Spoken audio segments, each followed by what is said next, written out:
here in St. Martin, we hit the road running in 2017 with Hurricane Irma. We became an official organization in 2018. And since then, we have this chapter here in St. Martin. So our secretary, Ms. Barry, is going to continue giving you more elaboration of what all is being done here, and especially concerning the event for this evening. And hence the reason I decided to open a club for people like me who is very much into gardening. And we decided as ADRA to introduce the Grow Bag project so people can learn how to grow. I see we have some older folks here. I call them the golden age people. They may not be able to stoop in the garden because we have knee problems. I'm 53 and I have knee problems already, so stooping is not really my thing, but I love gardening. And hence the grow bags, which you could just put on a stand and your stuff grow. I love the grow bags. I have seen, and other people who have purchased it have seen great results with the grow bags. You can grow just about everything in it. Just about everything. It keeps the moisture in while it does seep through, but it also keeps the moisture in, so you don't have to water too often, and you get absolutely great results with it. And you don't have to have the bending over and back problems that comes with gardening. As I said, you can grow just about everything in it. What the Grow Bag project is, we selected 100 families in the community. We looked at the needs of those, the recipients, and we decided to provide them with a grow bag. We fill the grow bag with produce, of course, fresh produce that they can use, and also a cup with a plant and seeds, and we say, here's yours. So we fed 100 families for 3 months, so we gave 300 grow bags to 100 families in the community, and we follow up with them to see where the progress was, while some took the bag and went shopping with it. But there are some people who also use the grow bag for exactly what it was meant to be, and we applaud them for that. And tonight, as those of you who will become recipients of this bag through the government, and we want to thank the Ministry of VSR for collaborating with us to have the grow bag, to purchase the grow bags, that you can be recipients of it. And please, we're asking Mr. Arundel, follow up with them, because if you don't follow up with them, it defeats the whole purpose. And those of you who will get the bags, please use it. Use it for what it's meant to be. And you will be so proud. You'll be very proud of what it will be able to give you. It will save at least, I don't know how much, but it saved me a lot of money going into the store to buy the produce when I could grow lettuce, tomato, cucumbers. Just about everything that you can think of will grow in this bag. So I encourage you this evening to, those of you who will be receiving the bags, make use of it and give updates. Send your updates to the ministry. Let them know, let them see that you are using the bags, and trust me, you will be very happy with it. I want to thank Mr. Arundel and the Minister of VSR for coming or collaborating with ADRA to do this project. And whenever you guys need our help as it pertains to the grow bag, we're right here. We're right here. You can call on them and they will call on us and say, oh, I'm having a problem with this. What's up? So once again, thank you so much for allowing us to be here, and we as ADRA are very proud to assist our community. I would like to ask everyone to take a pledge, okay? I would like to ask everyone to take a pledge. If you can stand, stand. If you can't, it's not a problem. And I need you to repeat after me.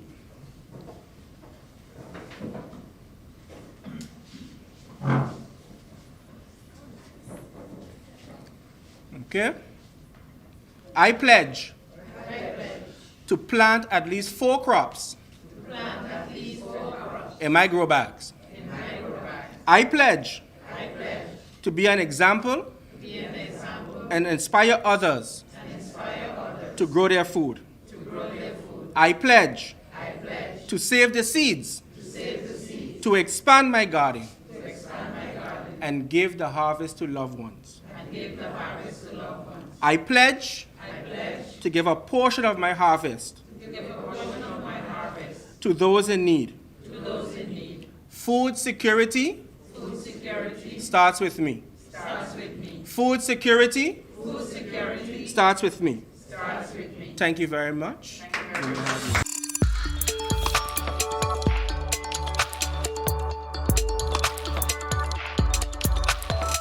You have an event coming up the 2nd of December. Talk to us about that. So I'm excited. I'm always excited for brunching.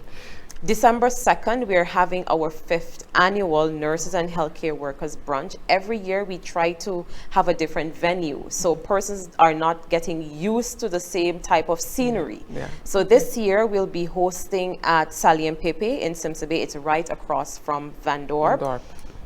And we're hoping that we can have the influx of nurses and healthcare workers. We do have the same challenges that we have every year: sponsoring, asking persons to sponsor. However, that's not going to stop us from going ahead with our event.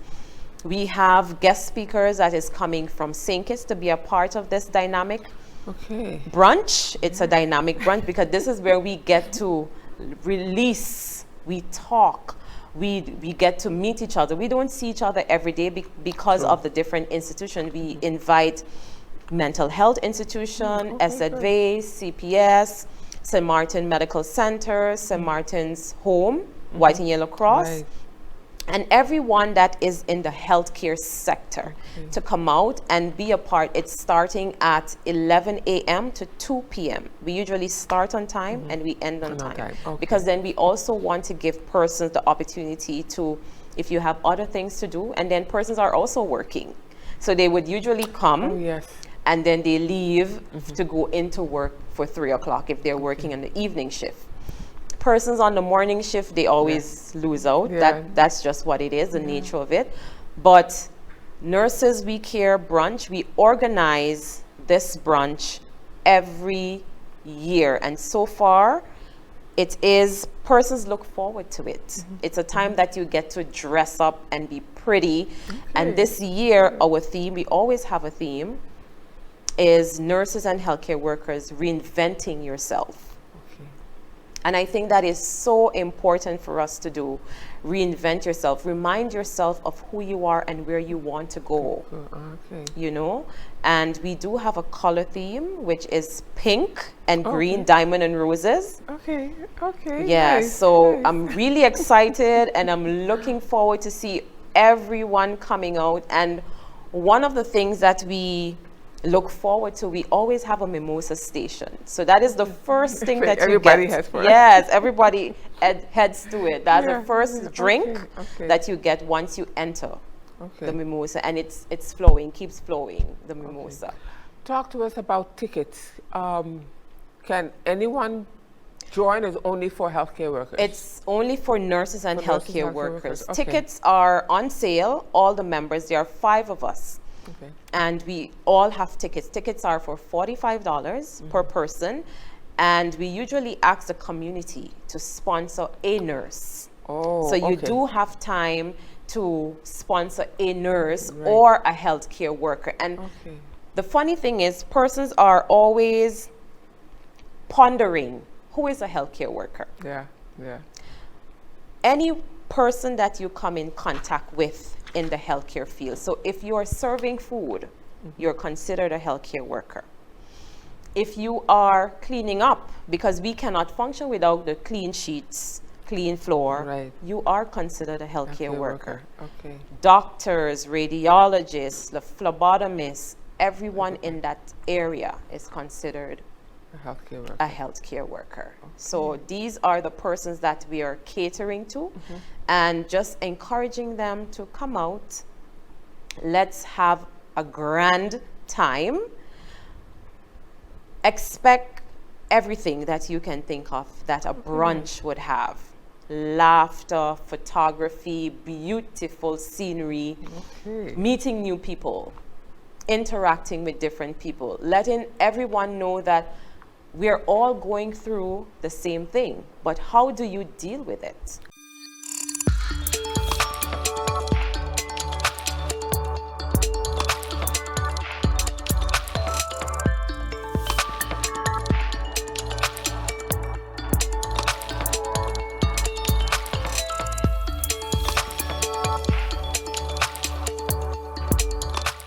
At RBC, we know the roles you have to play can change quickly. Whether it's a homeowner, a new parent, today's head chef, or the family chauffeur. Whatever life asks you to be. RBC is a bank for all of you. Win Christmas cash with a no-fee loan from RBC.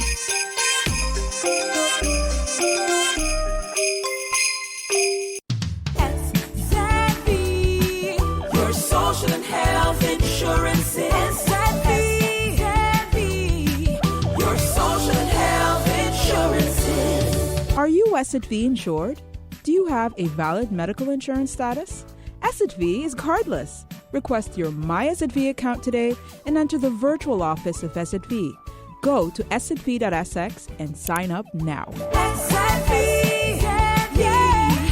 Your social and health insurances.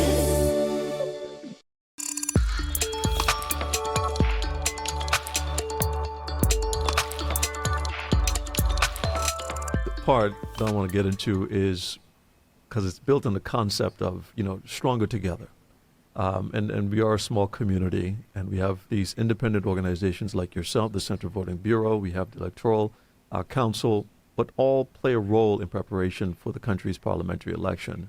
So the question is how does the Central Voting Bureau play a role, if any, or in partnership with the Electoral Council, in overseeing campaign financing and expenditure? We don't. That's Okay.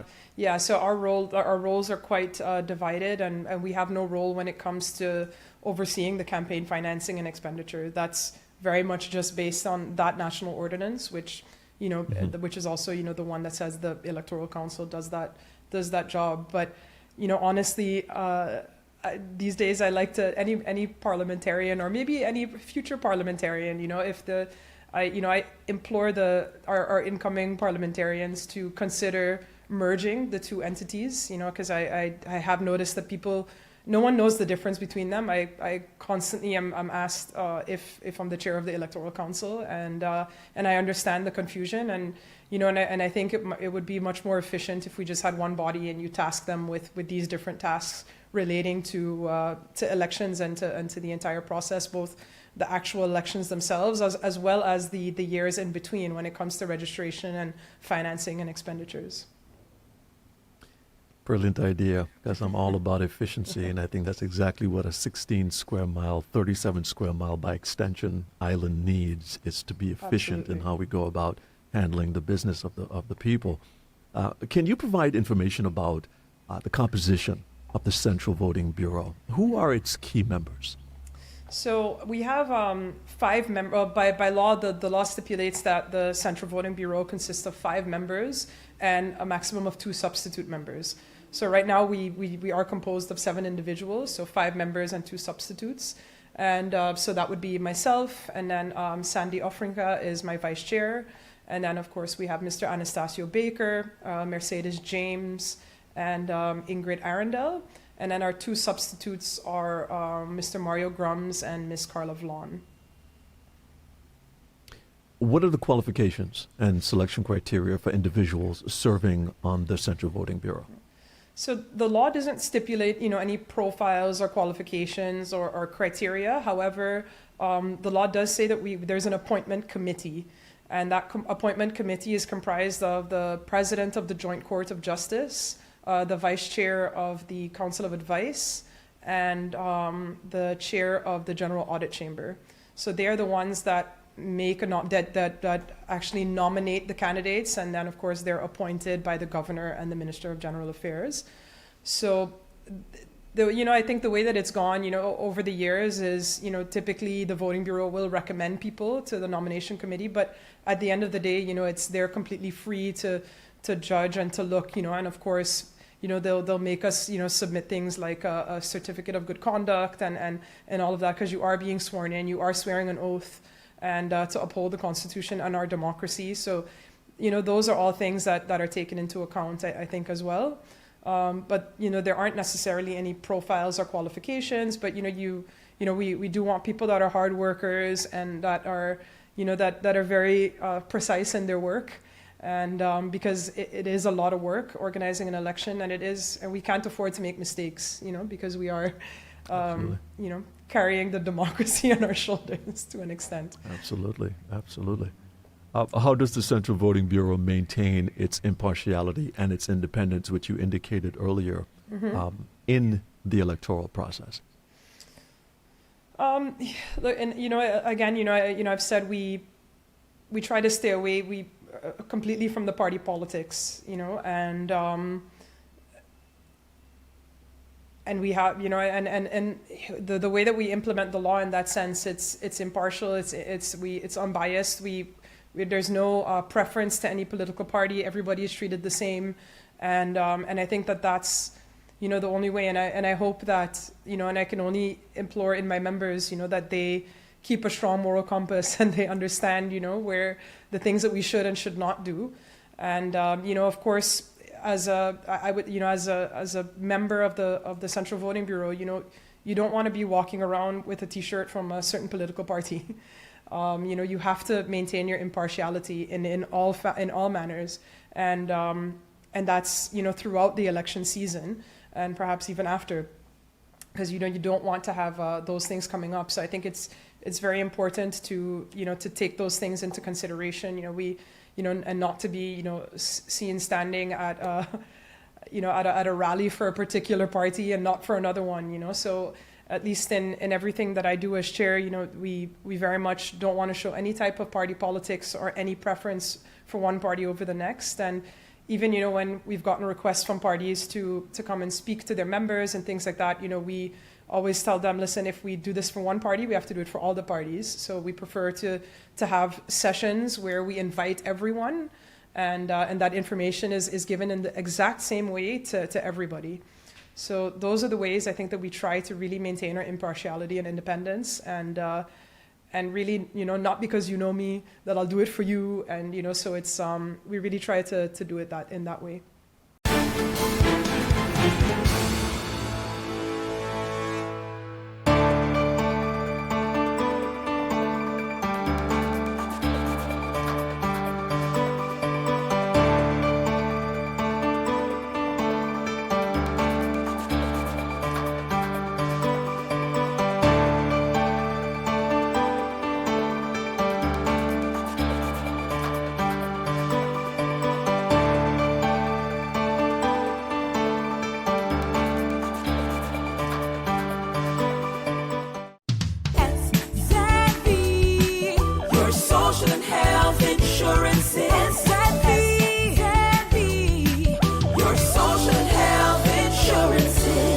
Are you SXV insured?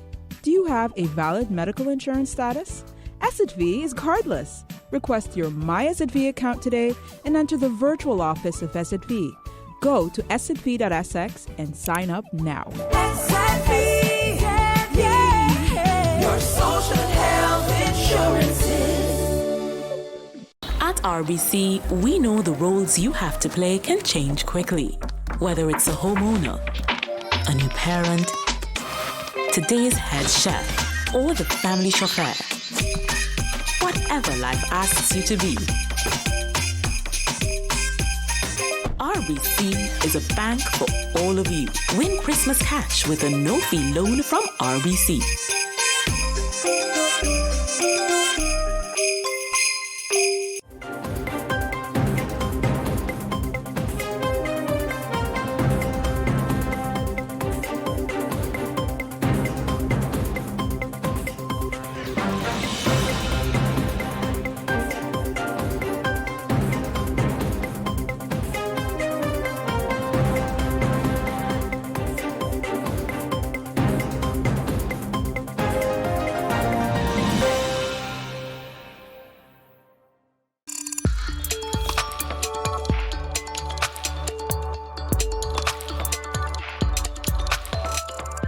A family of 5 in Bull Bay St. Andrew is counting their losses after heavy rain last night.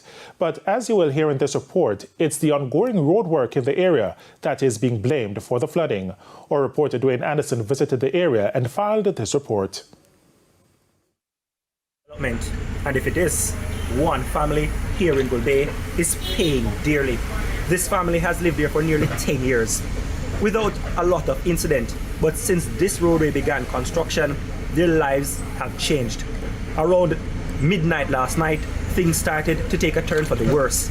And coming to this morning, this is what their yard, their home looks like. They are now facing an uncertain future. We need help. The Prime Minister needs to come. Them at the plan. Nobody come on the road itself and say, okay, Master John or Master, when the rain fall, what happen? We need to know that we know what to do and what measures to put in place. I don't see nobody come to me and say that.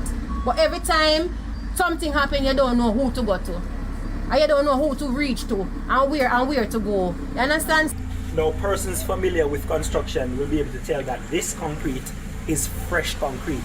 The family says last night they took efforts to try to remedy the situation themselves. But it clearly hasn't worked. This is their veranda. The water is almost knee height. They've done their part and it hasn't worked. So now it's over to the authorities. The stuff them that damage is my settees, clothes, mats and stuff. But that are not even it. When the rain continues to fall, what is going to happen to me? I have to move from here, so but move go where? So you want the authorities to relocate? Yes. Them have to relocate me. Them have to relocate me. I can't stay here, so. Because if every time is worse than the time before, you want to hear say one with drown out here, especially one of the baby them. The authorities sent this unit to try and create a temporary waterway to alleviate the situation. But is it too little, too late? Reporting from Bull Bay in St. Andrew, I'm Dwayne Anderson for TVJ News.